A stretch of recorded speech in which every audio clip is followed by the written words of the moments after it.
कांग्रेस ने समाज में भ्रम खड़े करे।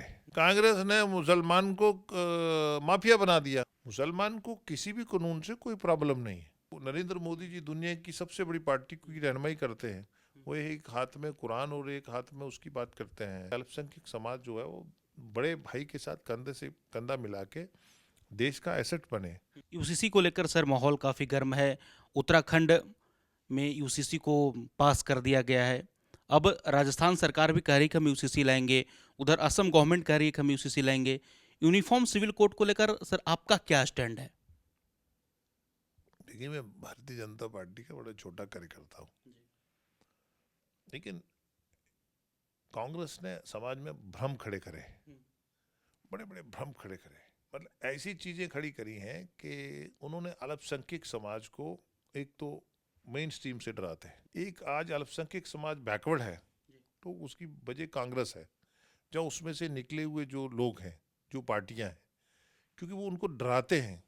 वो चाहते नहीं कि वो मेन स्ट्रीम से जुड़े। उनके मैनिफेस्टोज में अल्पसंख्यक की जगह खत्म हो गई है। और इससे तो नरेंद्र मोदी जी दुनिया की सबसे बड़ी पार्टी की रहनुमाई करते हैं। वो एक हाथ में कुरान और एक हाथ में उसकी बात करते हैं, टेक्नोलॉजी की बात करते हैं। भारत के वजीर आजम नरेंद्र मोदी जी चाहते हैं कि अल्पसंख्यक समाज जो है वो बड़े भाई के साथ कंधे से कंधा मिला के देश का एसेट बने और देश को आगे ले जाने में उसका बहुत बड़ा योगदान है। लेकिन यूसीसी तो एक तरीके से भारतीय जनता पार्टी शासित राज्यों में उसको एक तरीके से मॉडल की तरह पेश किया जा रहा है। तो वहीं जमीयत उलमा हिंद यूसीसी को मानने को तैयार नहीं है। बोल रहे कि शरीयत के खिलाफ जो भी होगा हम नहीं मानेंगे, शरीयत को सिर्फ मानेंगे। असदुद्दीन ओवैसी इसे यूसीसी को हिंदू कोड बता रहे हैं। तो इस प्रकार की बयानबाजियां निकल कर सामने आ रही है सर। देखिए, यूनिफॉर्म सिविल कोड की जो फुल फॉर्म है वो क्या है? यूनिफॉर्म हो गया कि आप सब बराबर हैं। लेकिन कह रहे शरीयत के खिलाफ अगर होगा तो हम नहीं नहीं मानेंगे। नहीं, मतलब हम यूनिफॉर्म का मतलब हो गया कि हम सब बराबर हैं। कांग्रेस ने मुसलमान को माफिया बना दिया, उनको बैकवर्ड बना दिया, उनको अनपढ़ रखा, उनको वोट बैंक तक रखा, उसको मेन स्ट्रीम में शामिल नहीं होने दिया। तो ये तो कॉमन चीज है ना, मतलब सब बराबर ही हो रहे हैं ना। मतलब मेरा कहने का मकसद ये है कि भारतीय जनता पार्टी की जो आइडियोलॉजी है वो सभी मजहब को मानते हैं। वो किसी भी मजहब को कम नहीं मानते हैं, सबको इज्जत देते हैं। किसी रीजन को बड़ा छोटा नहीं मानते, सब रीजन को समान समझते हैं। किसी रिलीजन को, किसी कम्युनिटी को, किसी कास्ट को, हमारे लिए हर नागरिक वो है, वो बड़ा कीमती है। तो हम ये सोचते हैं कि जो आपका मज़हब है वो ज़ाती चीज़ है, बट ये जो इंटरप्रिटेशंस कर करके तरह तरह तरह की वो चीज़ें ला के समाज में एक भ्रम खड़ा करते हैं, उसको डराते हैं और उसको मेन स्ट्रीम से डराते हैं ताकि वो हमारा वोट बैंक जो है वो हमसे निकल ना जाए। असल बात ये है, मुसलमान को किसी भी कानून से कोई प्रॉब्लम नहीं है। मुसलमान देश का उसका कानून मानता है, क्योंकि भारत जो है ये रिलीजन को अगर सनातनी है तो वो भी मज़हब को मानता है। मज़हब को मानने का मतलब ये है कि वो भी ऊपर वाले को मानता है। तो वो अथीस्ट तो है नहीं है, वो भी मज़हब वाले हैं।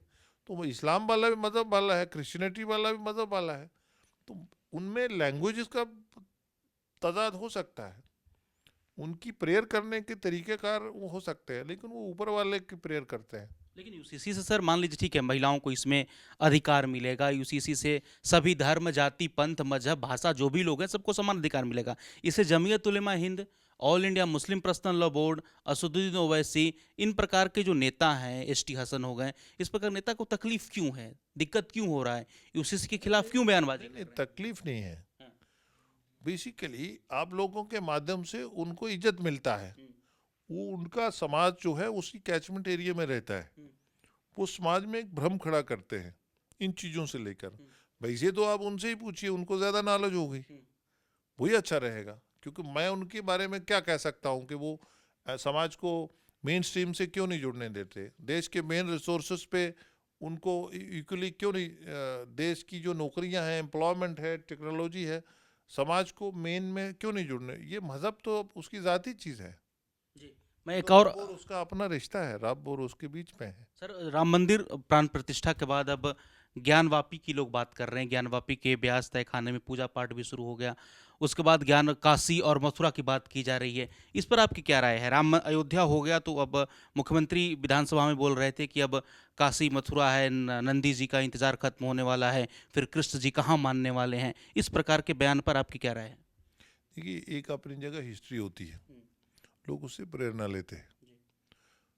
और आबादत गांवों में क्या होता है कि जब कोर्ट की बीच में आ जाती है तो फिर उस पे हम जैसे व्यक्ति का उस पे बात करने को मकसद नहीं रहता है। अब कोर्ट बीच में है, archaeological survey of India beach में है, तो हिस्ट्री भी वहाँ है, तो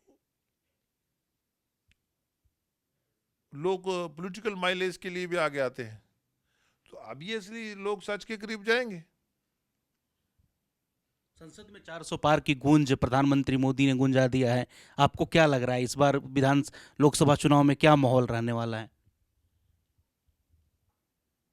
देखिए, भारत के लोग मोदी जी को एक लोकप्रिय लीडर मानते हैं, दुनिया मानती है, मोदी जी का सिक्का मानते हैं।